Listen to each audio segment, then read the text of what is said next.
In the vibrant, often chaotic world of Springfield, there's a family that has, for decades, embodied the spirit of American life, the Simpsons. Homer, Marge, Lisa, Maggie, and of course, Bart. Their lives, a tapestry of laughter, love, and endless hijinks, seem immutable, a comfortingly predictable constant in an ever-changing world. But what if that world, even for a moment, shifted? What if a piece of that immutable family was lost? Bart Simpson, still the mischievous, skateboarding 10-year-old we know, is now, in this alternate reality, 11. And one ordinary Tuesday, Bart doesn't come home from school. Narrator, VO. The initial worry turned to panic. The search, once a community effort, became a desperate, citywide endeavor.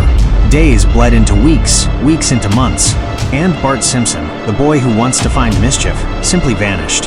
For Homer, the change was cataclysmic. The man whose life revolved around Duff beer, donuts, and duos found himself adrift. The boisterous laughter that once filled 742 Evergreen Terrace was replaced by an aching silence. He no longer found joy in his simple pleasures. The thought of a donut, once a beacon of happiness, now tasted like ash. Duff beer, once his faithful companion, brought no solace. Every familiar sight, every familiar sound, was a painful reminder of what was missing. Marge, ever the rock of the family, held on, but even her unwavering optimism was strained. She kept Bart's room exactly as he left it, a shrine to a life interrupted, a hope that, one day, he would return to it. Lisa, usually the voice of reason and intellect, retreated into herself. Her saxophone, once a source of comfort and expression, now played only mournful tunes, echoing the void in her heart. She missed her brother's annoying pranks, his silly jokes, even their constant bickering. Narrator, VO, and little Maggie, who barely remembered a time without Bart, now instinctively felt the absence, the quiet shift in the family's dynamic.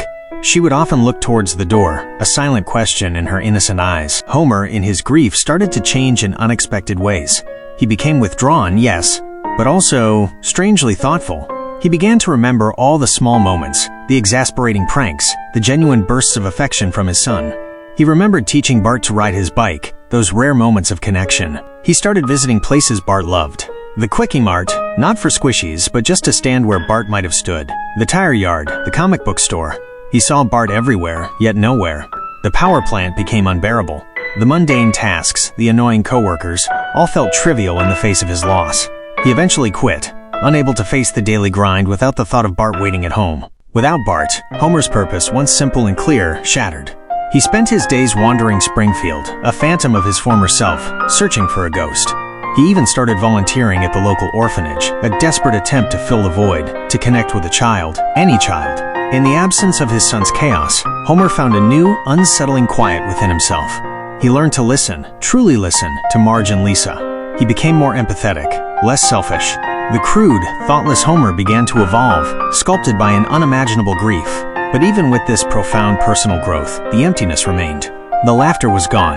The heart of the family, Bart, was absent, and in his place, a gaping wound. What if Homer Simpson lost Bart? He would lose his way, his joy, his very essence.